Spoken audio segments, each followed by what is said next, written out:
Explained, the significance of U.S. putting NSO Group on its entity list.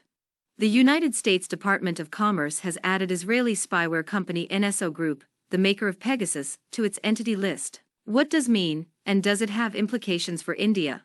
A logo adorns a wall on a branch of the Israeli NSO Group company, near the southern Israeli town of Sapir, on August 24, 2021. AP photo/Sebastian Shiner, file. What has the U.S. government done?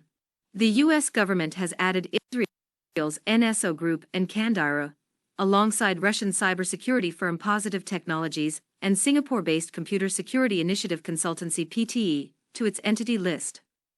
In particular, the Israeli companies were added to the list based on evidence that these entities developed and supplied spyware to foreign governments that used these tools to maliciously target government officials, journalists, businesspeople, activists, academics, and embassy workers. What are some of the other companies added to the entity list?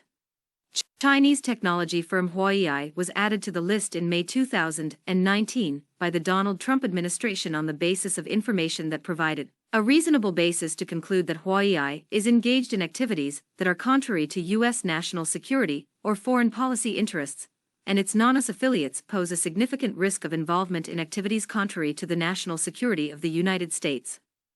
Additionally, Hong Kong-based textile maker Eskel's unit in Xinjiang district in China was also added to the entity list over allegations of ties to forced labor. The company, one of the world's largest shirt makers, supplied to top brands such as Nike and Tommy Hilfiger. What is the significance of the U.S. government's move?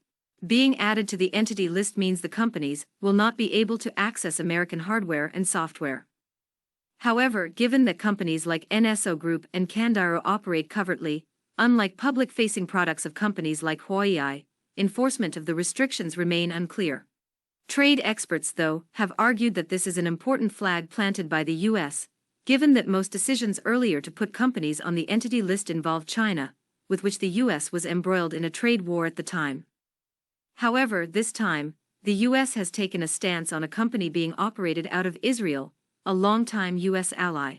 In a statement, U.S. Secretary of Commerce Gina M. Raimondo said, "The United States is committed to aggressively using export controls to hold companies accountable that develop, traffic, or use technologies to conduct malicious activities that threaten the cybersecurity of members of civil society, dissidents, government officials, and organizations here and abroad." Does this decision mean anything for India? An official from the Indian Ministry of Electronics and Information Technology said that though addition of companies to the list does not outright bar any non-US company or country from doing business with such companies, most avoid doing business for the fear of sanctions. Last month, the Supreme Court of India appointed a committee presided by Justice, retired, R.V. Ravindran to inquire into the Pegasus revelations.